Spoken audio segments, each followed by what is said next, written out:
asalaamaaleykum wa rahmatullah yéen ñuy suivre seen chaîne sama xalaat ñu ngi leen di nuyu di leen ziar baax di leen fàttali yéen a ngi seen programme Fagaru nag comme ni ngeen ko xamee dañ ci dalal professeur Ousmane Ndiaye muy borom Boga bio nekk praticien nekk fële ca diwaanu Kër Massar chaque semaine dina ñëw am feebar boo xamante ni dina sonal Sénégalais yi mu ñëw waxtaan ci ñun gën ci def ay leeral pour nit ñi gën a xam nuñ koy moytoo bu fekkee dalagu leen bu leen dalee tam boo amee ay saafara yoo xam ne am na ci yoo xam ne dafa jëm ci gàncax yi nga xam day sax ci réew mi su amee lu mu ci xam mu ñëw baaxee ñu ko professeur nag mi nekk fële ci diwaanu Kër Massar pour ñi nga xam ne xamuñu ko foofu la nekk ñi nga xam tam dañ koo bëgg a seeti numéro moom lañ def ci suufu écran bi noonu pour ñi nga xam dañ ko bëgg a seeti directement professeur ñu ngi lay nuyu di la ziar. salaamaaleykum wa rahmatullah sëñ Pape ñu ngi lay fay. professeur tey nag dañoo bëgg a ñëw ci feebaru diabète léegi ku mel ni man nga xam ne xamul feebaru diabète mooy lan da koy dégg rek ndax te dalagu ko. mu bëgg xam feebaru diabète mooy lan kooku yan leeral nga ko ci mën a indi. waa Pape ginnaaw bi ñu leen nuyu mbokku internet yi di leen baalu àq ci tabaski gi. di ñaan yàlla ñu teewee ko ay déwén yi déwén. amiin.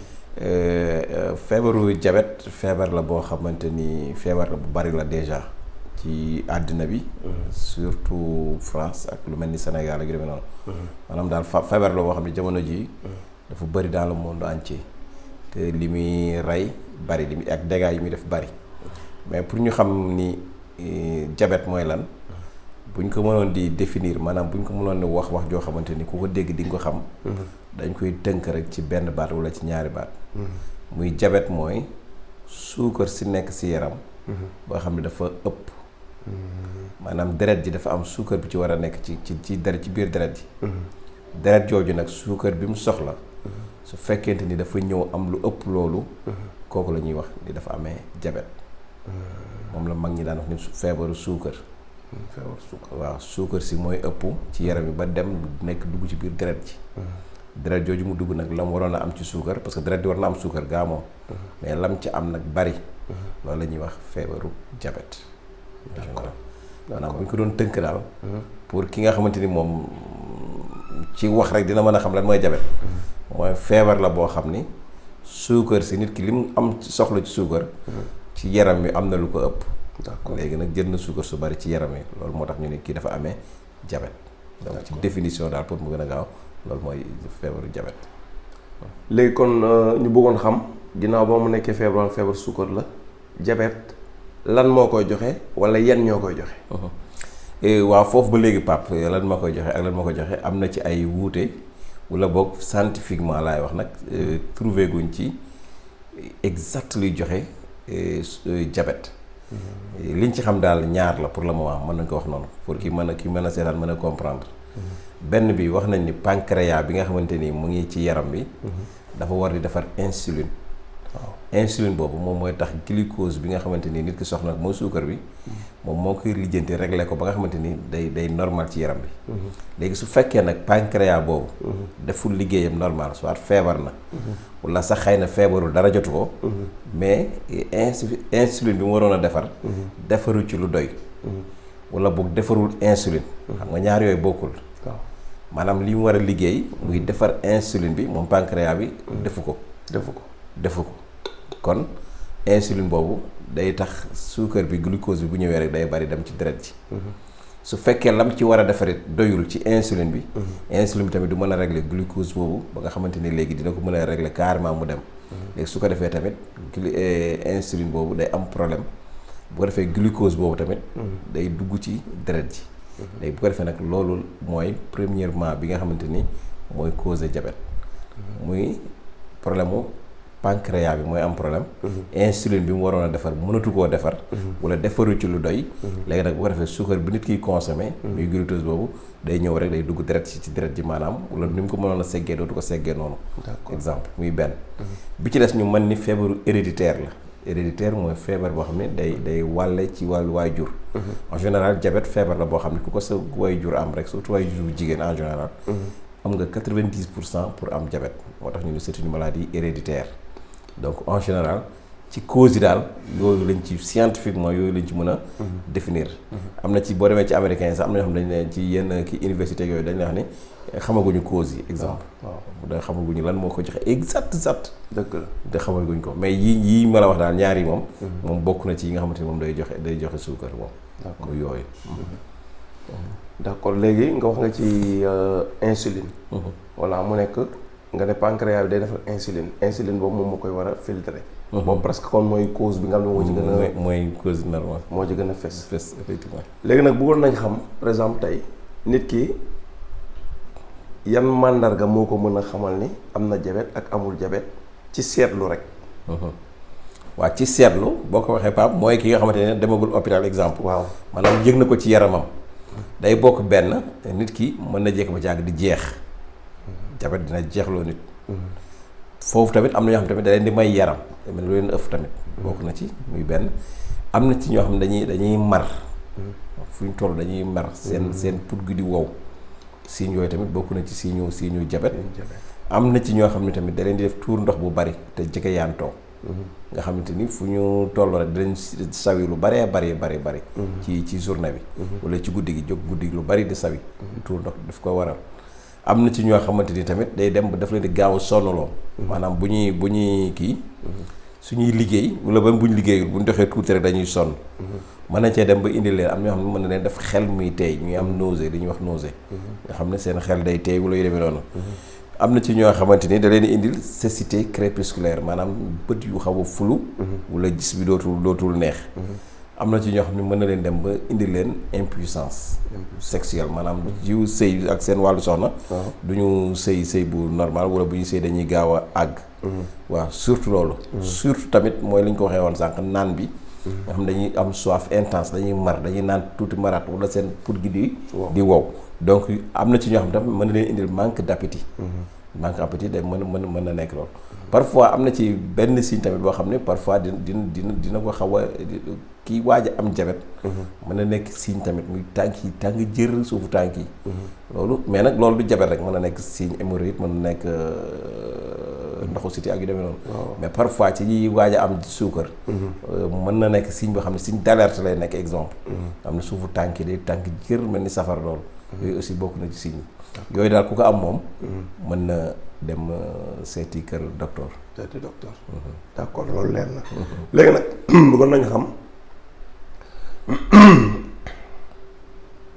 léegi nag bëggoon nañu xam conséquences yi nga xam ne diabète mën na koo indil doomu aadama.